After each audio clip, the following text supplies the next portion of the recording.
Like right now, I'm still lesen das. I'm Still still lesen das. lesen das. Das, Maybe about the. Sie verstehen schon was. das Gefängnis der Freiheit.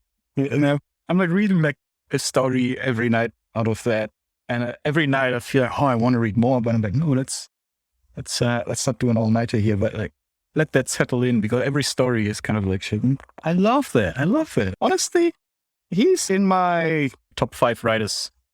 Yeah, and it's like I even enjoy it more than Hermann Hesse. Yeah, yeah.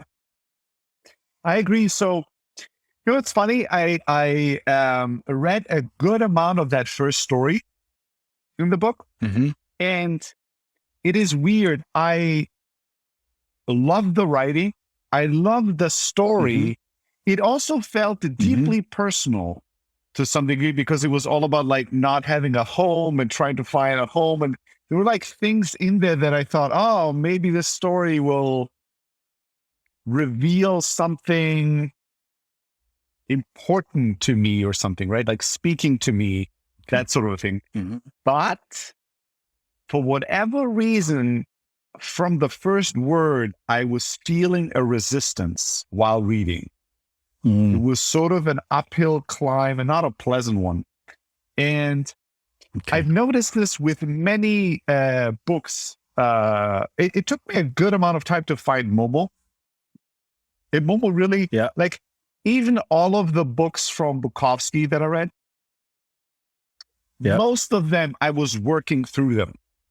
You know, I was enjoying it at times, but it was never that magic moment where it just, you know, you're in the river and it just goes, and you just, and the work is to stop reading, right? It's never just to read. I never even had that with Bukowski. Maybe the one that was the most enjoyable was the woman one, because it was just so fun. But all of his books I really liked reading, but they were work to read. And then I started like a shit ton of books, like a ton of books. And most of them books where while I was reading them, I knew I'm going to come back and love this book one day. Like, but I was just not finding the flow. And Momo was the first book in a minute where it was just like, you know, I loved it. Same. I mean, for me too, Momo was again the one that's like threw me into the flames of reading, lawful reading. And I said, okay, just burn. So with this book of his, I didn't have that, but I was sort of forcing myself, because I was thinking it is gonna be good. It is gonna be good. Just keep going. But I shifted to reading Die Unendliche Geschichte. And you see, Die Unendliche Geschichte is a book where my mind is like, I've seen the movie as a child a number of times. I don't remember everything, but I kind of like feel like I know this. And I'm like, it's such a commercial. It was such a commercial movie and book that I'm like, well, you know, it's kind of a throwaway. I don't care about this. I want to read this other book of it. It's really good. But, you know, it's like your heart can't, you know, you can't choose who to love. You cannot choose which book to love. There you go. You just can't. And so I've started reading Die Unendliche Geschichte, and I'm too early to really say, but I can already tell that it's just so much easier. Like the reading there's something satisfying about it in a way that I couldn't find in the other book. Although mentally I was like, this is great. The writing is great. This is going to teach you something important. It's going to be so great to talk to Ramin about this. You know, a couple of days, I was like almost forcing myself to read to get to the end to be able to talk to you about it. Right. Okay. And then I had to catch myself and go, don't do this. Like reading, you know, the thing that was the most powerful about one of the most powerful things about last year in Austin was that it was just the time where I started reading Dune. And I loved reading Dune so deeply. And it's a book that you love to read, and it's not over in a day, right? So it's like a lot to love. And then I finished that, and then I just read the other fucking 5 books, which in totality is, I don't know, like it's like 180 hours of reading or some shit. Like, it's a lot of fucking reading. And all of the time, I mean, the first book I really loved, and then all the other ones were ups and downs, but I loved reading and I loved losing myself in that world. And to read for so much time, to have so much time on my own to read and love every little bit of it, it was the fucking best. Yeah. And so when I started reading Die unendliche Geschichte, I reminded myself, like, don't lose yourself in reading what you think is a good book, or what you think while you're reading is going to be useful or valuable or good. You have to go through the exercise again and again, forever, of trying to find the next book you love. And you can't force it. You just can't. No matter how good it is, you can't. Yeah, that is so true. That's so true. Momo did that for me too. Like, I got into a groove again where I was like kind of highlighting a lot, and then kind of, you read something and then thoughts come up, right? And then taking notes and everything, which is also awesome and amazing, especially when you then go back and you read your notes again, right? But it also slows you down and takes you out of it, right? And with Momo, I had like, it was all there, kind of sprudeln, but I was saying, no, just enjoy this, just enjoy this, keep reading, right? And so I just enjoyed reading this like a kid and not thinking about, this is there, and capture this. Dude, I read Momo in German, then I listened to the audiobook, then I told the entire book, and I told it in maybe like 7 or 8 parts, each like 10 to 15 minutes. I told the story, in memory, in detail. Like, of course I jumped a lot, but I didn't just do like a summary of summaries. I really went through it in a good amount of detail. And I ordered it in English because I wanted to read it in English as well. Like, this is how much I love it, just to see how it is in English. I really fucking love this book. And let's see, the unendliche Geschichte, what got me in the beginning of the book is the way he describes that little boy and his experience in school, and how books are the thing that gives him shelter and escape, and how he reads. There was something that connected with like my younger self, like with the time around where I discovered books in such a different way, right? I wasn't reading like he is, and I'm nothing like that kid, but still in my soul, there was something that was like connecting with that in a beautiful way. And I love watching that interview with Michael Ende, where he talked about his like creative process. Like, I'm so inspired by the way he thought. I posted to you that part. I found that somewhere else today, where I was looking for something about turtles. The way he talks about like why turtles keep making an appearance in his books, it's like, fucking love the guy. Like, I absolutely love that guy.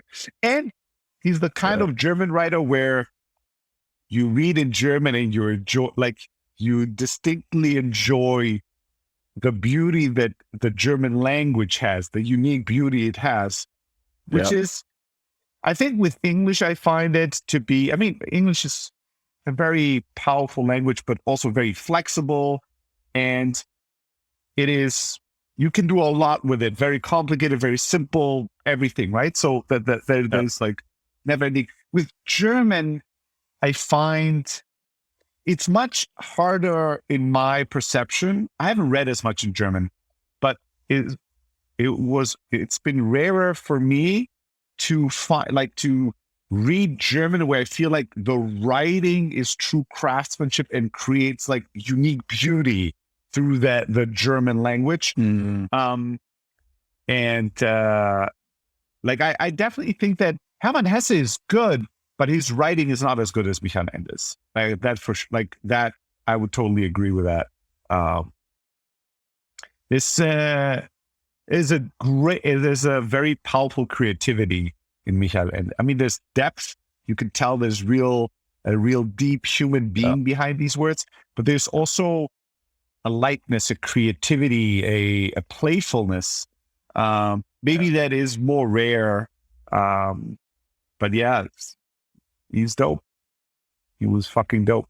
And I really love the kind of absurd and fantastic aspects sometimes of his stories, where it's just like, it's like, okay, wow, you end up becoming this picture. Yeah. It does something with you. And then he has like a lot of things. It's like about time, right? Or about there's another story later where it's kind of a great metaphor for what, on several levels, maybe working in a large corporation is like, but then also society and this, and but in a way where it's not this typical boring thing, but it's like so fantastic that it's like, and because it's so like visceral and on a actual human level, where it's about your food and your body and all of that, right? It's like, it has an intensity, but also beauty. It's kind of, it's funny because yesterday when I was reading Die unendliche Geschichte, in the first couple of pages that the kid is reading the book, he stops at some point and basically is like explaining how the boy is thinking, thank God this book is not one of those books that is about people's lives and people's problems and people's solutions. Because these kind of books always try to get you to do something or agree to something. And it's always like the kid is like, hates reading these kind of books because they always want to make you do something or agree to something. And the boy's like, and I'm like, I can't stand that. This book is about fucking Fantasia. And it's like about this like crazy universe and everything. And so it's just like this beautiful journey I'm flying and I'm traveling through. So it's funny because apparently, purely based on the interview, one interview I read about him and the YouTube interview that you shared with me, apparently some of his critics were criticizing for escapism in his writing, which to me is like my book. Why? How would you? This is a person that writes made up stories. What do you mean escapism? But you didn't say, like, what does that even mean? You can write, if it's fantasy writing. Like, fuck those critics. Yeah, like fuck those. What have they written that we want to read? Escapism? Right. What kind? That is the kind of criticism I can't even like compute. I'm like, how could you go? You're like, this is escapism because it's about like fantastic world and it's like fantasy? Shut the fuck up, bitch. Like, what are you talking about? That's crazy to me. But doing maybe all good fantasy, probably all good fantasy, just like all good science fiction, is not at the core about the science and the fiction. It's like always humanity. It must reflect something so deep within us for it to touch us, right? Otherwise, it's going to be something far away. We just look at it and go, oh, looks interesting. But to touch, to move, it needs to be something that is deeply human. There's something powerful when you can tell deeply human stories in ways not told before, in creating forms to feel for humans that they can't access on their own. And you do it through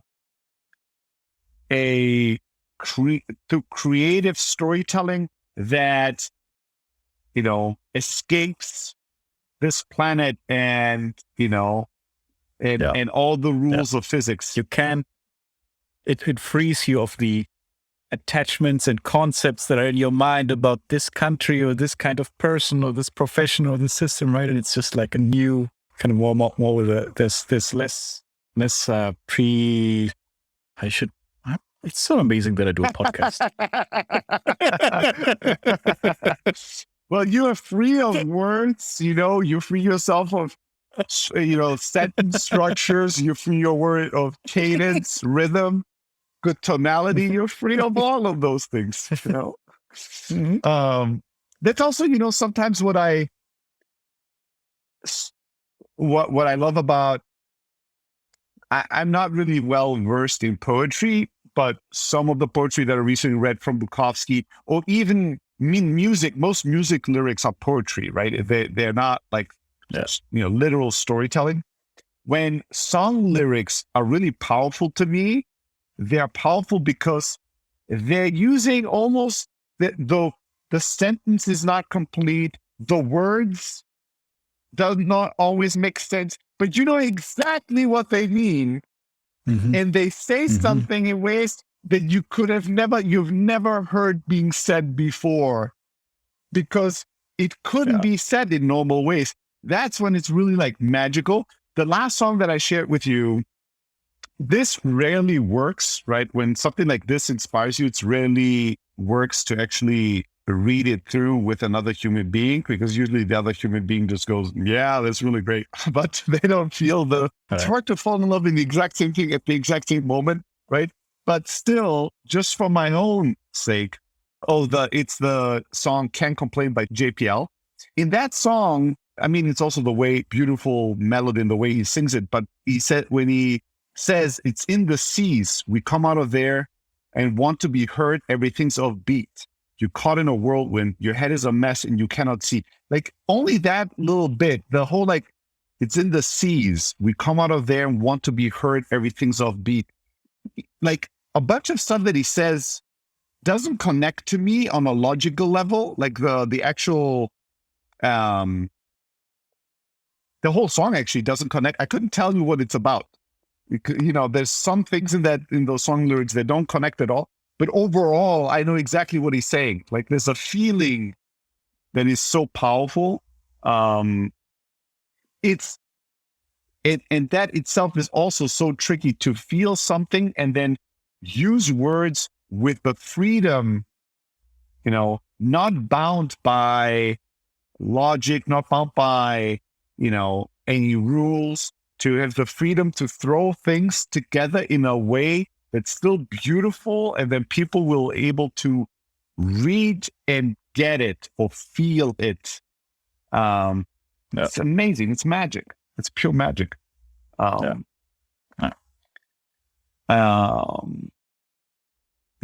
Ende. Like, I mean, there's not it. Once I read the English version, there's not much more I can do to work through the material. Like, I'm consuming it in all modalities and throwing it back into the world. And I bought it for my mom, because I thought she would really enjoy reading it.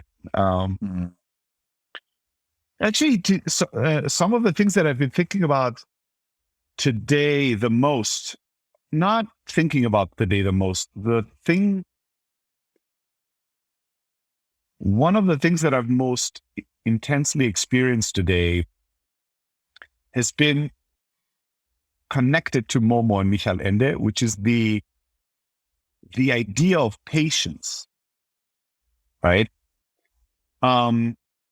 Today, I took some time to go on a kind of awareness walk, like a meditative walk through nature. I did my yoga. I worked as hard as I could to slow down, to be calm, to flow, to digest. And, today I was way more struggling with those things than yesterday. I could feel a restlessness. I could feel more tension in my body. I could feel more difficulty. Like, my walk yesterday through nature was just like pure bliss. And then today was a little bit of bliss and a bunch of struggle. Like, it just was not the same thing. I could not replicate it exactly the way I wished. And so I started a new thing with my boys, which is that I have one-on-ones with them. So one thing that I always dislike, this is something you don't even probably have experienced because you have one daughter, but when you have two children or multiple children, one of those tricky things that can happen as a parent is that you always are with both of them, especially like my kids are very similar in age and they're sort of best friends and always together. And so you're always kind of a group with them, dad and sons. which is awesome and fun and great. But there's a big difference between when you are with one child, one-on-one, giving them all their attention. Yeah, interesting. Never thought of it. And I remember even bringing this up oftentimes with their mom, because even as a family, we were always like one group. And I was telling her it'd be cool to split up in two groups and then be a whole group again and then just one with. But it's always like when we do something, it's never you take one child and the other, and then we are doing something all together. It's always all together. And a month ago too, when I was in Germany, I told them, my kids, hey, I want to try something new, which is we'll call it one-on-one time, where I just take one of you on a walk and we just talk. It's just one-on-one. It's just the two of us. And then I'll do the same with the other one. And we did that once, and it was a fun, interesting experience. And since I've been in Austin now, I suggested to their mom that, let's find a time during the week where I call and I just have a call one-on-one instead of calling both of them, basically, right? And that has been much harder to coordinate. But I had a one-on-one with my oldest a couple of days ago, and then through a lot of back and forth. Today, I had a one-on-one with my youngest, with Leo. And as I was talking to him, see, with my oldest, it was a fairly smooth conversation because he got on the call and then he was like, all right, what's new with you, Dad? Here's what's new with me. What could we talk about? Should we brainstorm a story? Do you have any secrets you can tell me? No. All right. I'm doing this and that. And then it's like, all right, Dad, I think we're good. Good talking to you. Like, this was a good one-on-one, but I think we're ready. I was like, all right, son, I'm with you. This is good. And it was like a 11-minute conversation, right? It was all right. That's fine. With my youngest today, you get on the call and he's like, we have a little bit of a chat. The first 3 or 4 minutes are sort of very similar. What are you doing? What's new? How was school? How is this? How's that? And then he's just super quiet. And I can sense the restlessness in me starting to grow, right? And so there's almost this feeling of going, well, this was fun. Let's do this again. And let's wrap this up. We talked for a couple of minutes. This was nice. Well, let's wrap it up. But then I could also tell that he was not in a rush. And although he didn't necessarily have things to say, he wanted to be on the call. And so I tried to be patient. And at first I was patient in a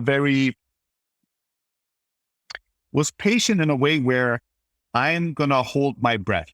I can tell you need a bit more time underwater, so I'll just hold my breath and wait for you. Look how patient I am. But then, yeah, exactly. Leo, I've done much harder things. Do you know my best friend? Yes. But then, I could just tell how the longer the conversation was going, or the longer he would take breaks and just look at the wall and wonder and think, what, should we say? Should we say something else? That my oxygen levels were dipping, and I needed to come up for air, right? I had an urge to move things forward. And eventually awareness caught up with me, and I thought, is this a great moment to practice patience? To gift him my time, to actually listen as well as I can, inspired by Momo, right? What if I gave him all the time in the world he needs? And I take all the time that this conversation needs for me and just see what unfolds.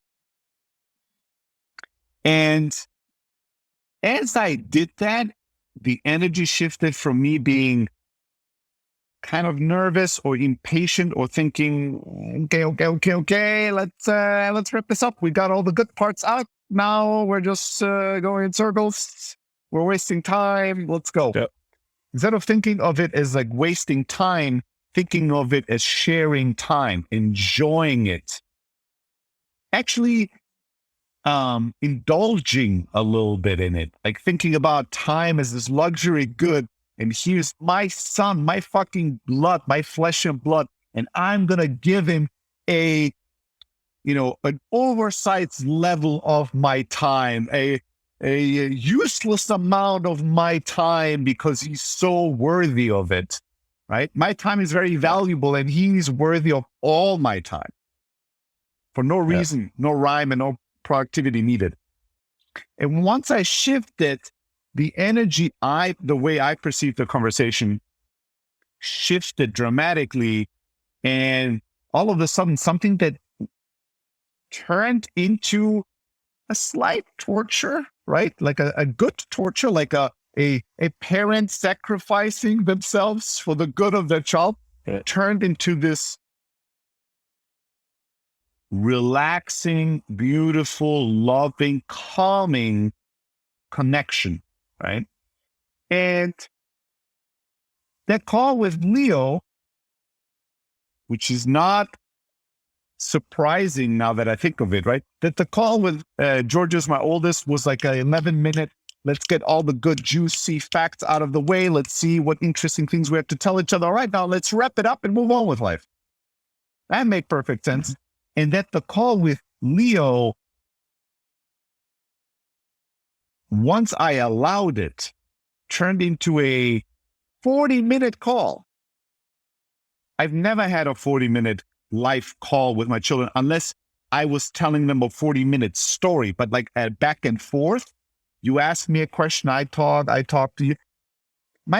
Usually my kids don't have, when they're together, they don't have the patience because also the oldest doesn't have the patience. I don't have the patience. But today, my youngest, he was alone. He had me on the phone, and although he did not know what to say many times, he had the patience. He wanted to be on the call, right? So he was totally fine at times to just sit there and look for 20, 30 seconds before he said something again, right? He was totally okay with that. And I slowly but surely learned to be a bit better with it as well. Later, 6 hours later, I had very different but the exact same experience with my mother.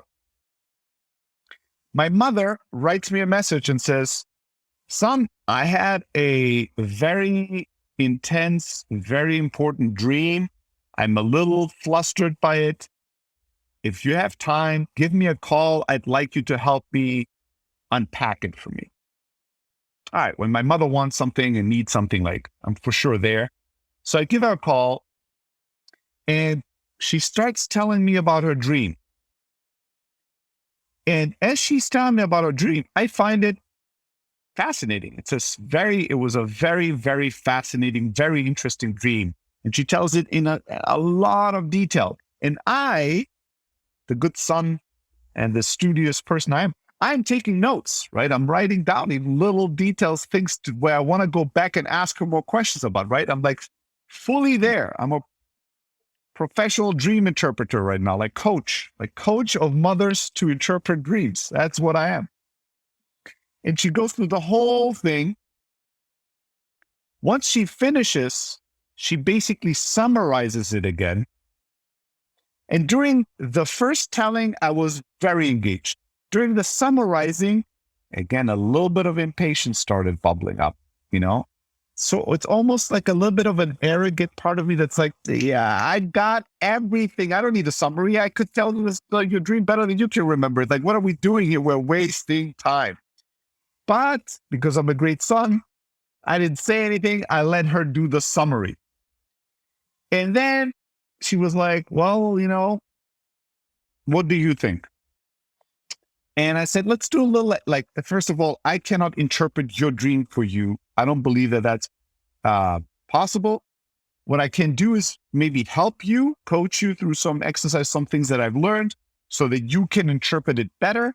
And by the way, it's fine if this is a process. Like, it takes time to really start letting your subconscious and your conscious mind understand and translate between the two well.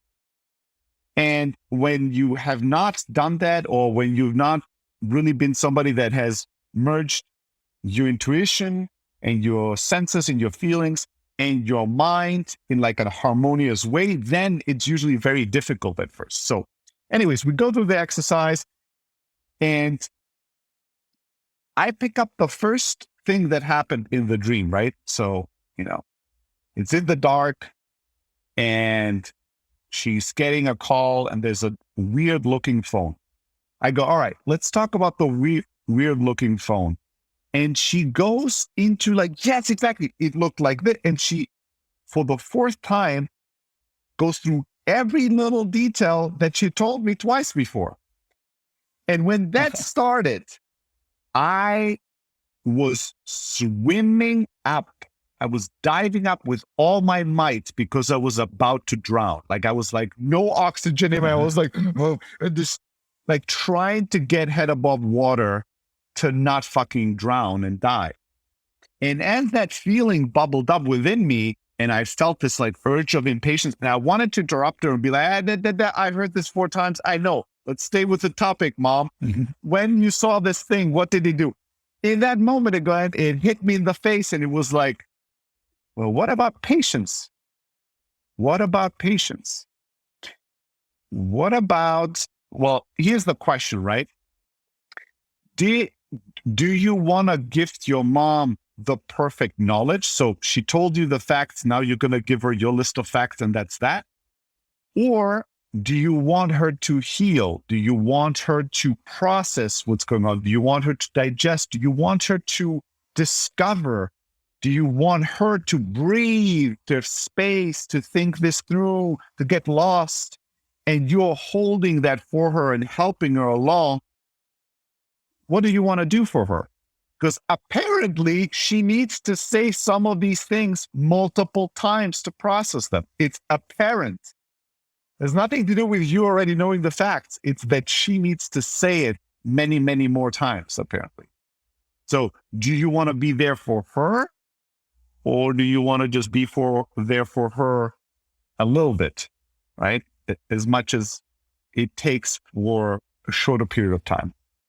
And so I caught myself, and then I was like, well, I'm going to practice patience, I guess. I'll just try to breathe deeply and let go of what I want to say and let go of how much or how little time this is taking, and either fully commit to giving my mother all the time she needs on this call, or not commit to that, but be honest, interrupt her and tell her, I only have this amount of time. Let's try to do whatever is possible in that amount of time. But I didn't really have, this is the other thing, I really didn't have any other place to be. Like I didn't have another call or something. I had things I'd like to do. Like I didn't end up going to the gym because I ended up having a call with my mom that was like 1.5 hours long, right?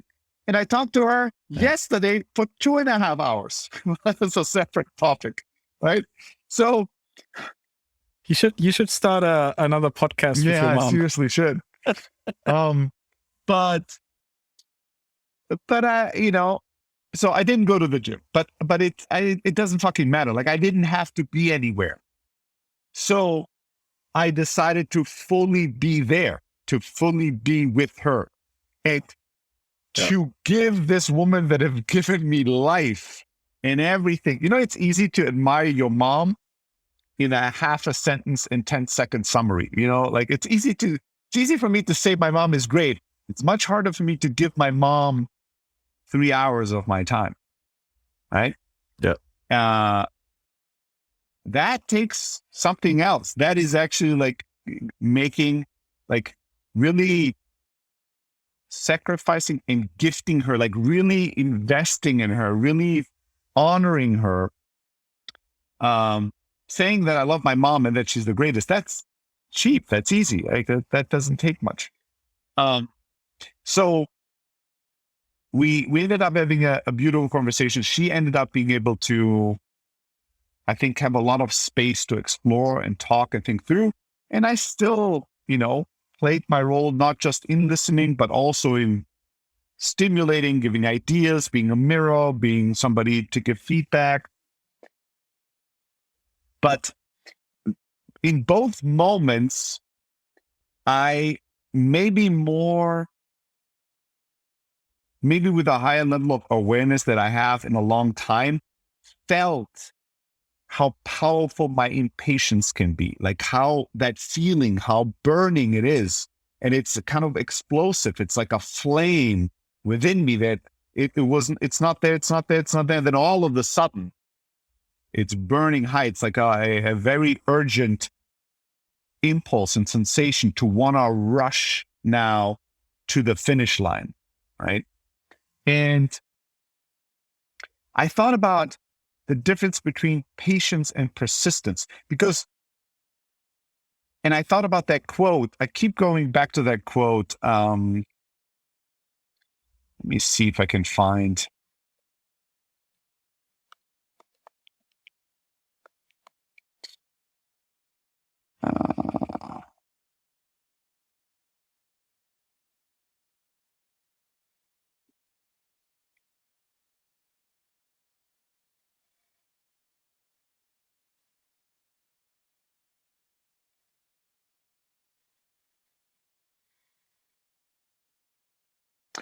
No, I'm not finding it right now, but it reminded me of that quote that, some animal activist, animal type person, like wildlife expert person once said, that had worked with elephants for like 30 years or something. And he said, if there's one thing I learned working with elephants for over 30 years, is how to be patient, and that patience is not how long you can wait, but it is the attitude with which you wait, right? That, I read that months ago and it stayed with me. It made a real impact. And I kept thinking about it, patience, the attitude with which you wait, not how long you can wait. And I realized that I've never been a patient man, never in my life. But I have been able to wait. I can be very calm and I can wait very long. But I have never done or rarely done either one of these things. I don't know why this sucking of the iced coffee with the ice blocks was picked up by the mic so loudly, but it really was. Maybe it's like testing my patience. I don't know. Yeah, exactly. I have been able to be calm. I've been able to be stoic. I've been able to wait things out many, many times in my life. But I've never done, or I very rarely was able to do this with an attitude of relaxation, love, curiosity, openness, trusting, enjoyment, right? That is the attitude that makes waiting into powerful patience. Like when you're really patient, you wait with love, with trust, with curiosity, with openness. The way I've waited most of my life, when I had to wait, was with tension, and with hard-headedness, with a sort of, I'm not gonna move until this continues, until this keeps flowing. And you cannot break me. I will be an immovable object waiting here for the, unstoppable force. And that's, I think, also partly how I became world-class in enduring. Like, I'm very good in enduring discomfort. And enduring is also, like, it could be confused for patience, right? You just sit there, you quietly, take it all. And they're like, wow, look how patient he's dealing with the situation. But there's no real beautiful patience in there. It's enduring. It's actually suffering. It's pain, but you just hold it in tightly and don't let it out. You take the suffering. You take the suffering. You take your beating quietly. When you're patient, there's no beating. There is no suffering. There's nothing you have to endure because you love it, because you enjoy it, because you trust, this tremendous trust in real patience, that it is taking the time it has to take and it would lead to good outcomes, whatever they are, right? It takes tremendous trust to be truly patient. I've learned to become more patient over the years in some aspects of my life. In other aspects of my life, I have become more aware of my impatience. I've become aware how irritable I can be by seemingly little things, right? Although I've always thought I'm kind of patient. I can be very patient. I'm like, God, my behavior in this area does not connect with the self-image in that area. I wonder what there is to learn here about myself. Something here is wrong, and probably and usually it's the thing that's more positive that's wrong. It's not the negative thing. That's, usually, not always, but and I was thinking about impatience, I also, persistence and patience can be confused with each other sometimes, right? I have been very persistent in my life from the get-go. That's something I have from birth. And I've taught people persistence, right? I've taught thousands of people to be more persistent. And persistence, could be sometimes confused for a flavor of patience, because good persistence is also positive. It also believes and trusts, right? It believes more than it trusts, right? And I'll explain in a second what I mean by differentiating the two. You have to be positive. You have to believe. It has to be, it can't be limited, right? Like real persistence is almost like inhumane in how much of it you can display. And you can't be suffering through it. It needs to be something that's energizing, not that's soaking you of energy every time you do it. But persistence is I believe that I can get what I want if I just keep going with the same energy, and I'm not going to be deterred or influenced by the resistance I'm meeting, because I know at some point that resistance will fall. And I'm actually excited about getting there because nobody gets there. That's persistence. Patience is completely different, because patience, when you're patient, you can't believe in a specific outcome. You can't know already that this is going to be the way I want it. I just have to wait. Trusting, meaning that when you're really patient, you trust that what is unfolding right now is right and good. And wherever it leads will be good. And it can lead to totally different place than you want. And then you'll be open and curious about that. That is the power of, true patience.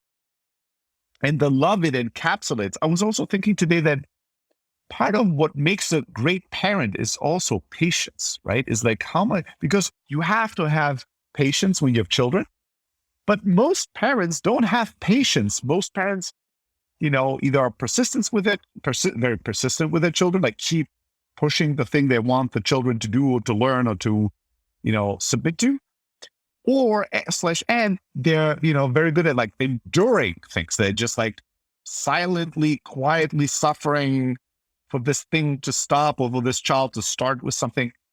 But what really is transformative for your children, and one of the most powerful ways of loving your children, is real patience. Like a parent that is really patient and trusts deeply and is okay with wherever the thing unfolds. That's something incredibly beautiful and also not obviously very rare, right? Patience is rare in the world. I was thinking in business, most of the great things that I achieved in the earlier years of my career were all due to persistence, nothing else, just like relentless persistence. And all the great things that I've accomplished in the last bunch of years have been patience. Like I've had a number of huge wins. Most of my big wins these days are actually private. Like there are things that my co-founders might know about, but nobody else, because I'm not creating content around it. I'm not sharing it with anybody. But most of my very big significant wins in business in the past 5-6 years have been patience. And not always because I'm so I've become a lot more trusting when it comes to life and business. I've become a lot more long-term. So if my measurement of time is always 10x yours and all my competitors, I don't even have to be that patient because my time is ticking at a much slower rhythm. So I can wait much longer than others but having the exact same personal experience of it, right? Like my time just moves slower. The way I think is much, much longer term.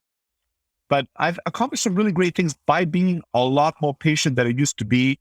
And by oftentimes using a tactic with one of my co-founders, for instance, Anthony, where he would go, this thing is bad.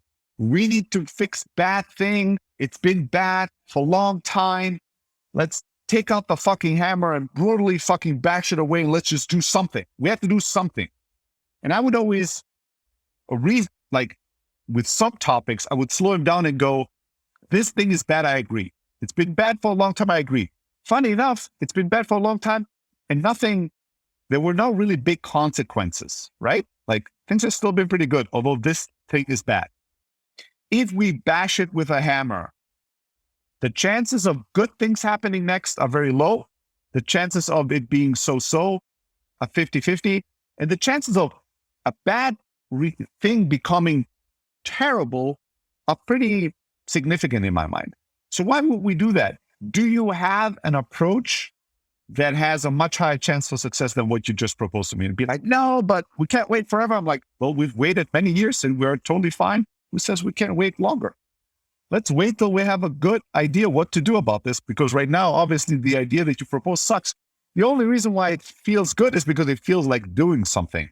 And because this thing makes you fearful right now, like you're afraid. Oh my God, it hasn't done anything yet, but man, what if tomorrow something happens? But that's not a good enough reason to do something dumb. Like if we do something, let's do something smart. And one of the biggest of these topics, this is a topic, one day I'll write about this, but it's too ridiculous and crazy to share it on this podcast. That there was one thing was bothering us for like maybe 7 years. It was a pretty big thing. And then last year, and for 7 years, maybe 5-6 times a year, Anthony would get a little bit of a panic attack around it. And I would stop him. And not always because I was wise, to be fully transparent. There were times where I was just lazy or times where I was just afraid of like attacking this thing. And then it becomes a huge, big problem that I'll have to deal with. So sometimes it was just self-serving. Like, I don't want to deal with this right now. It's not. But in later years, it became more and more true patience and my long-term thinking and thinking, I'm not going to do something dumb just because I don't like this. Unless I have a better approach, like an idea that will make this better, I'm going to wait and see what happens. And then after 7 years of this, last year, the problem almost magically solved itself. Something that was like, what happened last year is like a 1 in a 1 million thing in business. Like nobody, like it's so rare that any company has been able to pull off what we pulled off. Magic, right? I don't want to push people's curiosity too much or fantasy too much, and they'll come up with all kinds of wild stories, and all of them are going to be wrong. Like you're all wrong about what it is. But it was a beautiful thing to experience, to see the power of patience and time when really there is no great alternative in the moment. And it goes back, like Warren Buffett and Charlie Munger have been amazing examples of teaching people that you really don't have to be that smart. You just have to never be as dumb as most people are. And if you can do that long enough, you'll end up looking like a genius, right? Just don't do the really dumb things when most people will do the dumb things. And if you can do that for a decade or two, you're going to end up winning in such a humongous way. It's much harder to be a genius than to not be stupid. But it takes a lot of discipline and a lot of patience to not be stupid when most of humanity is stupid, right? And so in some areas of business, I've learned patience, although mostly I've exhibited persistence. But in my personal life, again, I'm just recently started, I think, noticing more when and how I get impatient, and even sensing into the difference between patience and enduring and being quiet and being calm, and that those are not all the same things. Although they look the same from the outside, they're very dramatically different things. And the thing that was beautiful about Momo, the book, is how she is such an amazing listener, because when she listens with all the time in the world. And when you gift somebody that kind of patience, that kind of like richness in time, you empower and enliven and enlighten them. And they do that through you in ways that you could never accomplish by giving them the answer or by pointing them to any kind of other vehicle. Like people will find the truth within themselves if they can find the time through somebody else, in this case, right? Through that little girl, Momo. I started thinking about turtles, because in the book Momo, there's a very special turtle, Cassiopeia. And there's something funny about it, because today on my river walk, I saw many, many turtles. There are a lot of turtles at Lady Bird River in Austin, which is kind of cool. Like, I don't know, I usually don't see turtles like just on random walks during the week. But here you almost always can see turtles. And as I was looking at the turtles, I was thinking of Cassiopeia, right? That little turtle that could look half an hour into the future, but could not tell you what the future would be. And that would basically communicate in a few simple words on its, what is it called? Panzer? Like a shell. Yeah, on its shell, right?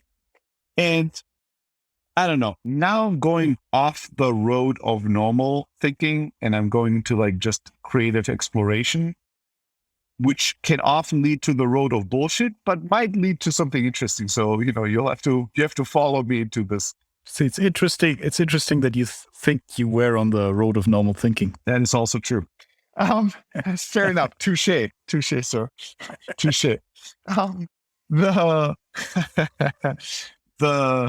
I started thinking about Cassiopeia because as I was reading the book, one thing that struck me as weird was that Cassiopeia could only look half an hour into the future. I was like, why is that? Right? Why is that?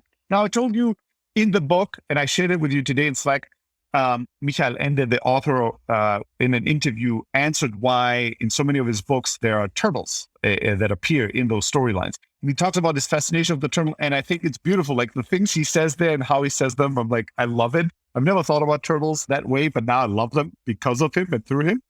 But when I was reading the book, I kept thinking, it's kind of weird that this little turtle, this magical little turtle, can look into the future, but only half an hour.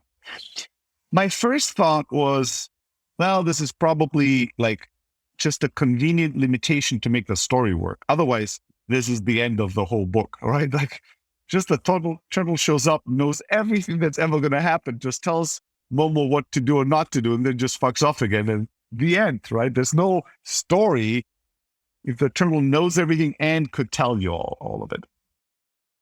So that was one way of thinking about it. But today I thought about a different way of thinking about it, which was this thought of, well, when you observe a turtle and you think about some of the things that make that animal that creature unique, right? I mean, they live very, very long lives, right? So they sort of have a different internal clock, right? We all have an internal clock. Theirs is going slower and longer than most creatures of that kind.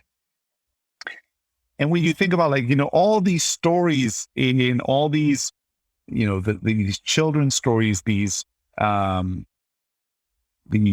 old stories where turtles show up to teach everybody something about patience, something about time as well.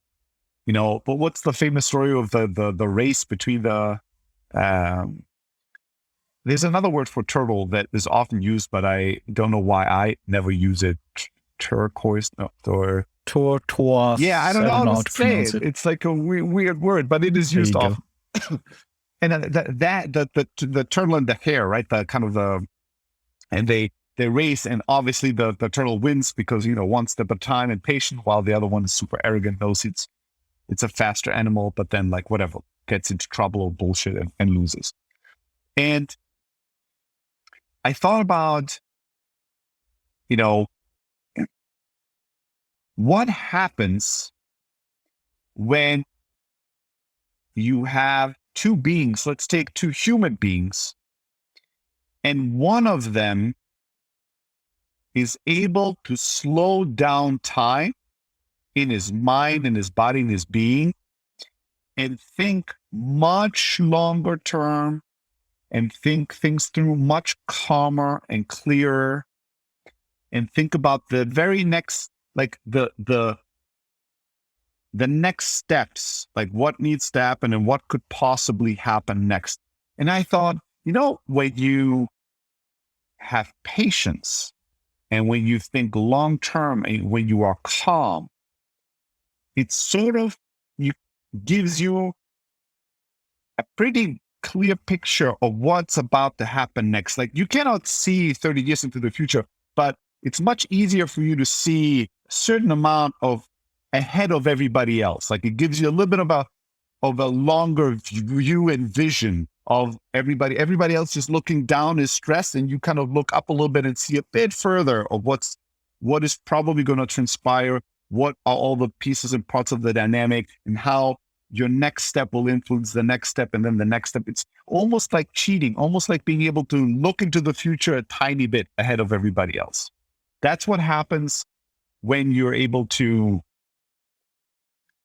be more patient than others, slow time down, think things through.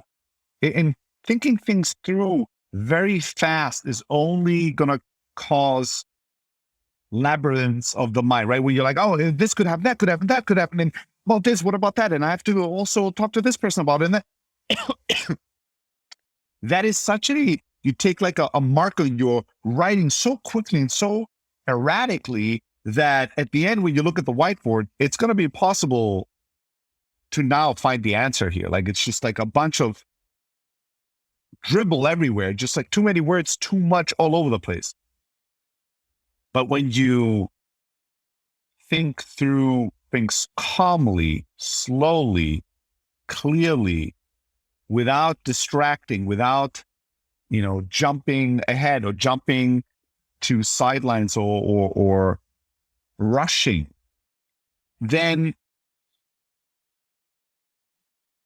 time slows down for you a little bit, or you get sort of, it's not forever. You can't see 30 years into the future exactly, but it gives you a little bit of a delay of time in the immediate, almost like you can look half an hour into the future, right? A little bit into the future, just enough to be ahead of everybody else that doesn't have time. And if you think the main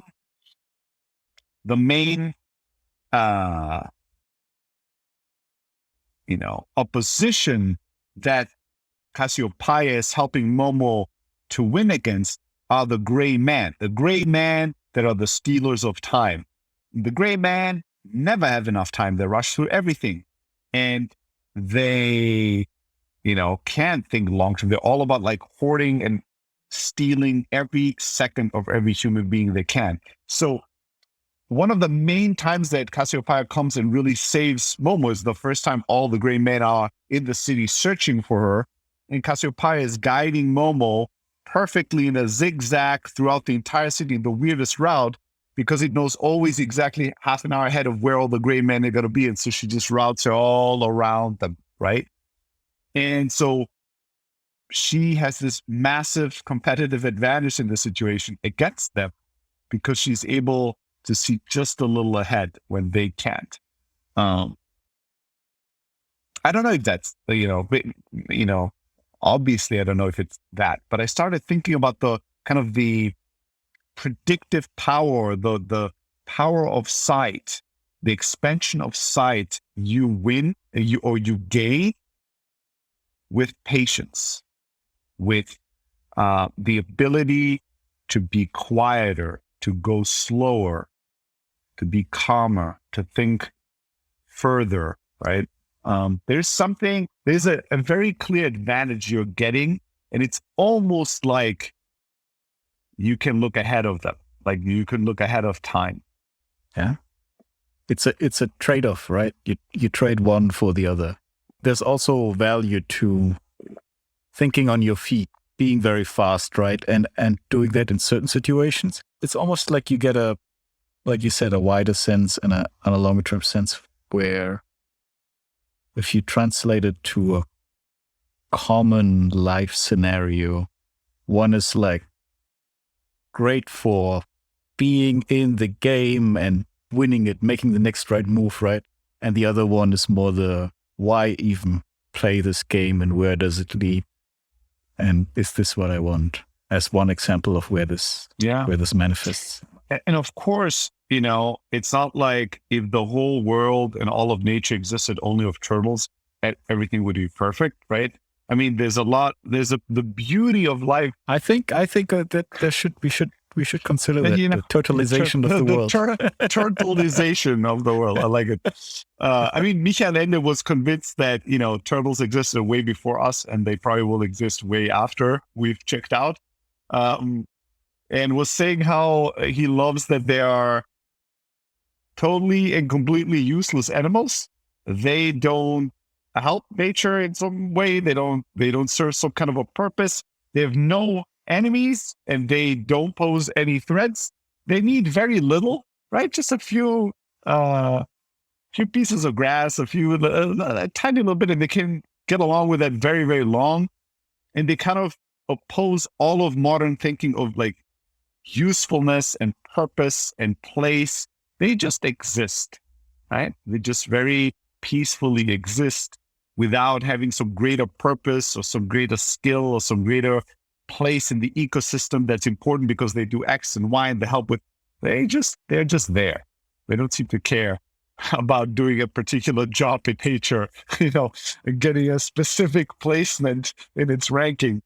But of course, there's beauty in variety, right? And when you're in that kind of a state, there's things that are not going to be a frequency that you can capture and consume and enjoy, right? Like probably, an erratic jazz ensemble that improvises on stage and creates crazy, art in the moment is a very like jittery energy. It's very like in this moment, very explosive, very intense.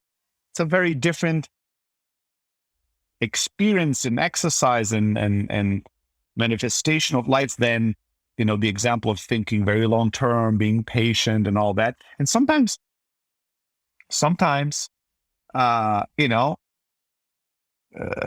patience is bad. I'm talking about this as an idea today in a very kind of black and white, all, or not. Probably like everything else in life, there's, ranges of this.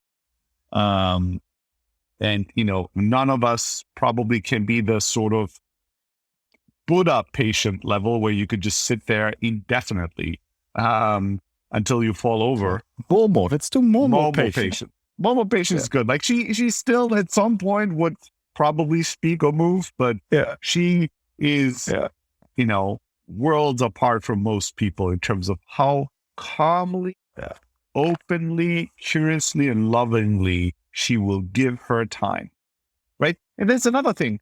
To be patient means you have to give a lot. You have to give a surplus of your time to somebody or something, right? Now, if you have to give a surplus of your time to somebody or something, you need to both feel rich in time.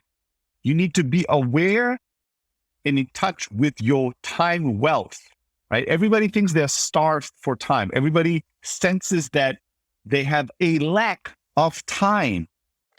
Although every human being has the same time on earth, there's great differences in how people perceive their time and their time account.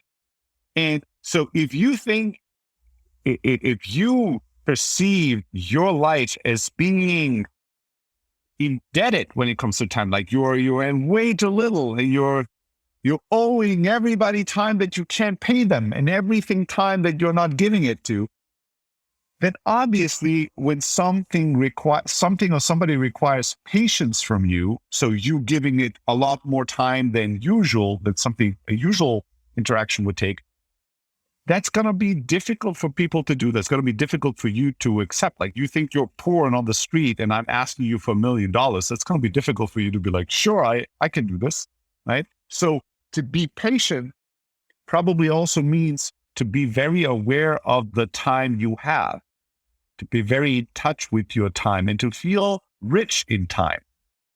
In many ways, we all are. This is a very difficult concept for people that feel strapped for time to believe. And everybody that I've talked to, that I've tried to convince that they have plenty of time, the less time they feel they have, the less they are ever willing to even consider this fucking point. They all, like, literally, they all think, yeah, you can say this, but motherfucker, you don't know how it is to be I'm a starting entrepreneur. You're not already successful. My children are younger than yours. I don't have as much money. I don't have yeah. The less time people think they have.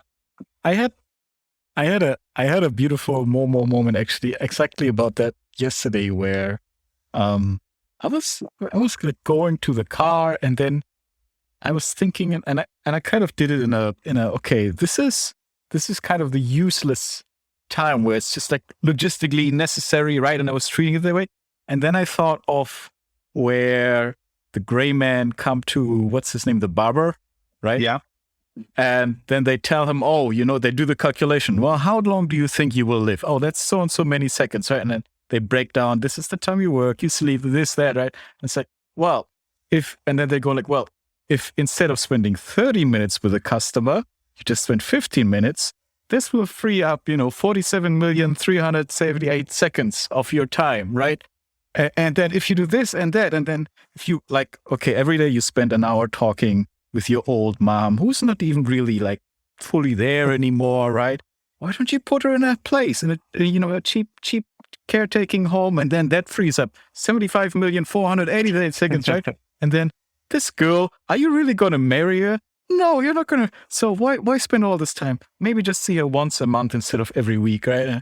And then they do the calculation and they break down how like, oh, you're going to have so much more time at the end of this, but it's so obvious that doing all this will make his life so miserable, which is actually he has a nice life, right? But once he thinks about what he's missing and what he could have, right? And it's so beautiful. And then I was like, thinking about that, I was like, funny.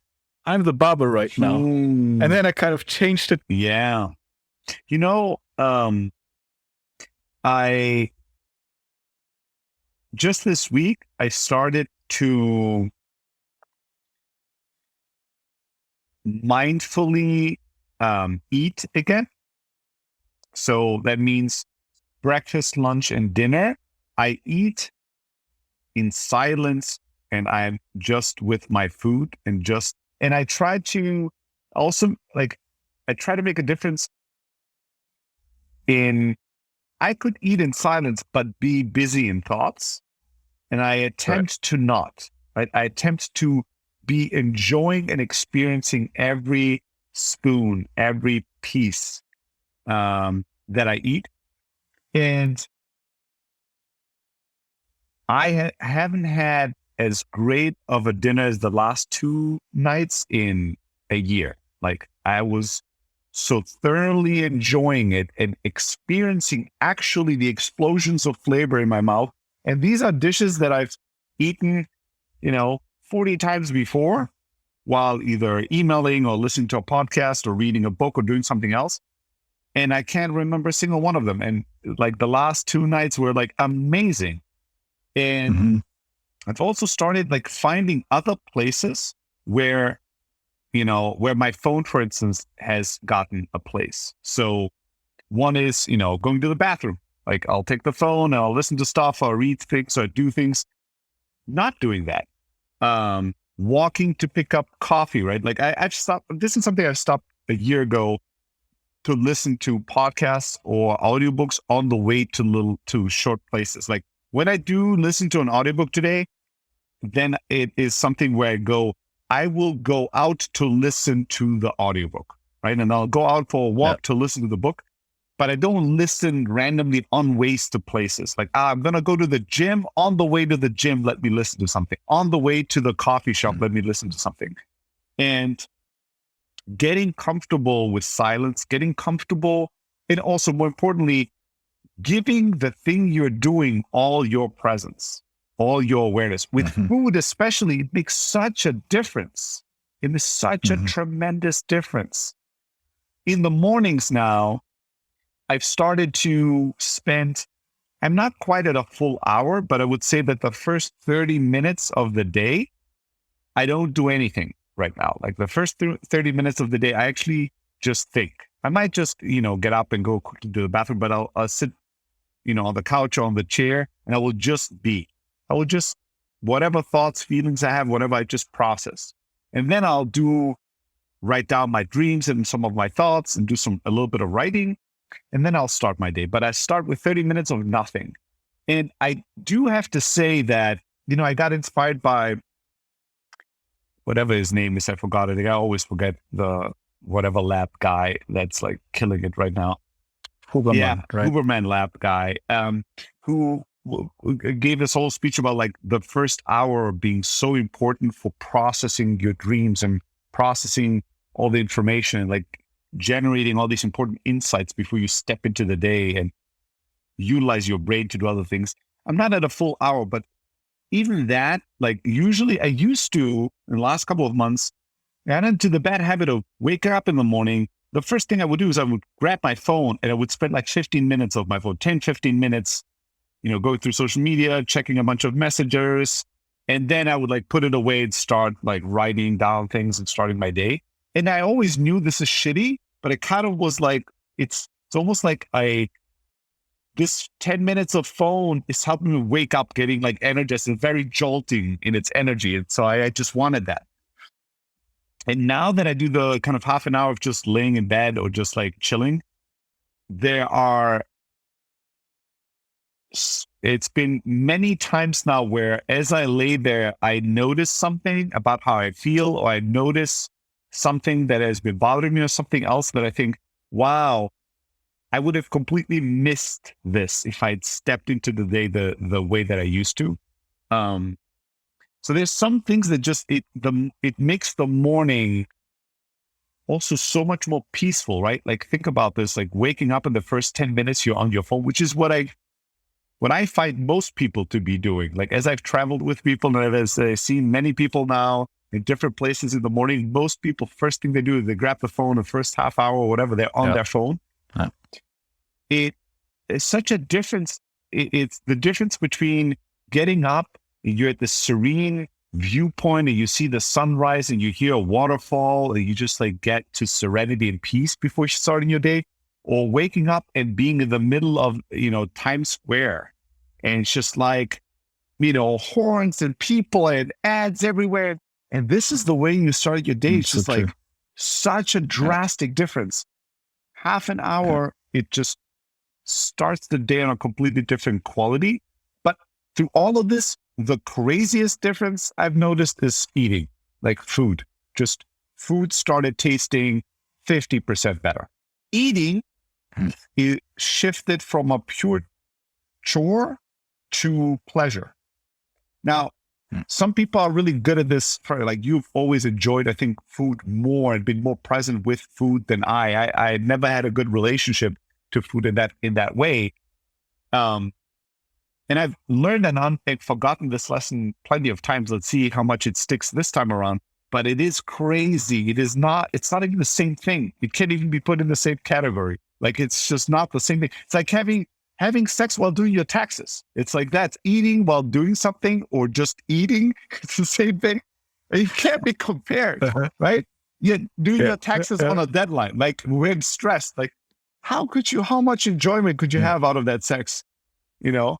And it's the same thing when you're eating while you're watching a YouTube video and checking your message on your phone. Like you're just not there for the experience at all. And food can be such a powerfully stimulating, sensual experience, as you for sure know, and I not so much, but learning.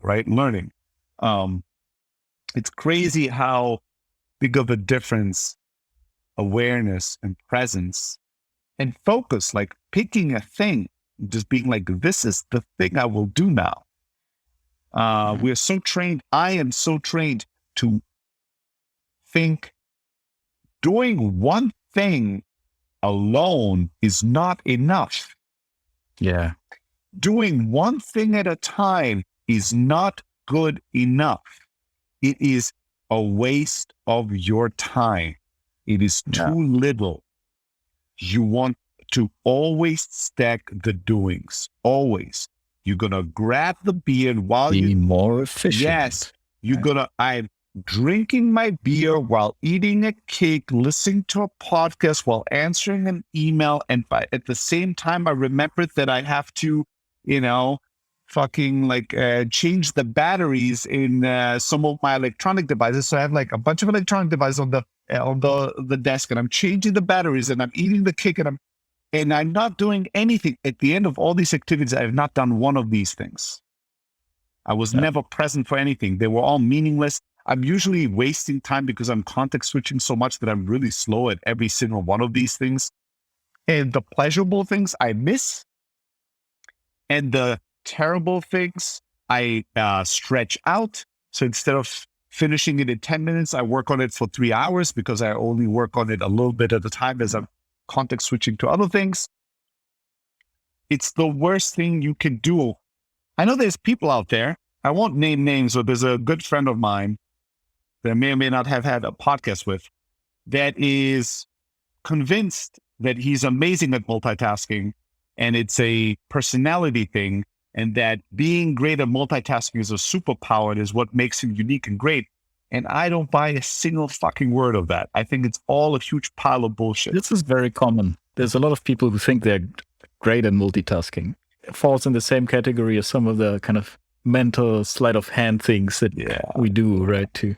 Well, there are many people that suck less at multitasking than their contemporaries. That exists. Like there's ranges, right? And there are people that momentarily at times get a great level of endorphin rush pleasure of hyper over multitasking.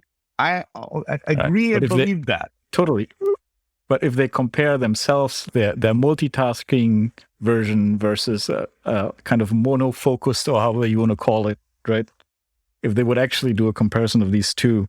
I mean, and there's like maybe certain professions or situations where multitasking is more adequate, right? But it'll make you better at the thing that you do. Yes. Yeah. But I've never met anyone that is a crazy multitasker that once I've gotten to know them well, I could answer yes to the question, do you think they live a good life? Yeah. Do you think they ever have inner peace? Yeah. Do you think they will die? If they die today, they will die without regret, saying, I've given my time and my life to the right people in the right way, and I was there for it. Mm-hmm. It's always no. Mm-hmm. It's always no. I always look at these people and they're like half ghosts. Just rushing around life, never getting really anywhere that's worth going to. But, we all tell ourselves a good amount of stories that are total bullshit. This is definitely one of them. The power, the beauty, and the value of doing one thing fully and wholly. And once it's done, choosing what to do next, and then giving your all and your whole self to that thing. That is magic. That is power. And that's when time slows down just for you, while all the world is, normal seconds. Your seconds last 10 seconds longer, 10 times longer than an average person's. And all of a sudden you become so rich. You have this abundance of taste and smell and feelings and ideas and experiences. And no matter how much of that you have, you always have more time for more. You're never in a rush, never in a worry. Like when you do that, it's magic. But learning to do that, it's tricky. Even in small things, like one thing that I learned from my mother, for instance, was to never walk through the room without asking yourself if there's something you could get done, while you're up. Like, so if I get up now, like I've had this beer, right? And it's empty. The bottle is empty. If I get up now, the first thing I'll do is I'll pick that bottle and I'll walk to the kitchen to throw it away before I walk all the way back to my bedroom. And on the way back, I might see something and go, oh, I could fix this little thing, this cushion up.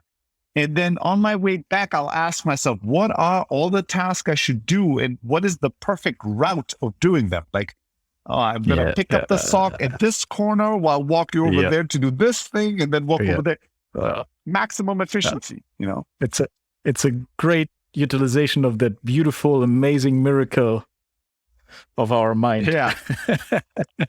But oftentimes with me and with my mother, it is not the mind that serves the man. It is the man that starts being the servant of the mind. You know how many times I've walked the weirdest routes? Like if I showed you the route here's the last 30 minutes, how I was walking in this apartment, you'd be like, what the fuck were you doing? And I'm like, it makes no sense. But while I walked all the way to the bathroom to do this one little thing that was in the kitchen, I remembered this other thing that's in that other, bedroom. And I walked all the way to that other bedroom to pick up that thing. And then I remember, and now I'm like this little mouse that's in this, like the hamster in the hamster wheel. And I'm just running and running and running. And what did I really accomplish? Yeah, I could give you a list. I threw away 3 pieces of garbage. I, folded some socks. I put away shaving cream. So, but it's like, was any of that important? Did I really need to do that right now? It's good and it's smart when it's, measured. When you walk, when I walk from the bedroom to the kitchen and there's 5 empty plates that need to get to the kitchen in the bedroom, it's kind of smart to pick them and take them with you. That's good thinking, right? Why would you not do that? But when that thing that determines what you do the next 15 minutes, like the items randomly in the room are dictating what you're doing, that's not good. And that's how our lives look like. I mean, not just the items in your apartment, it's the items on your phone, it's the items on your laptop. Yeah. It's the random items in the world that dictate the route you take in your life and in your day, and you never get anywhere. And then you're like, I don't have enough time. People don't understand. There's just not enough time in the day. Yeah, well, sure. If you go 5 times every hour, from the kitchen to the bathroom and back and forth to pick up a toothpaste, right? Like that, you're not going to accomplish anything. If that's the way you spend your life, you're not going to accomplish very much, right? If you're that wasteful with it. But you need awareness. First and foremost, I think awareness slows everything down. With awareness, it clarifies everything. And then being present, while things slow down and why while things are clarified, it's much easier to think and feel and to then decide and live.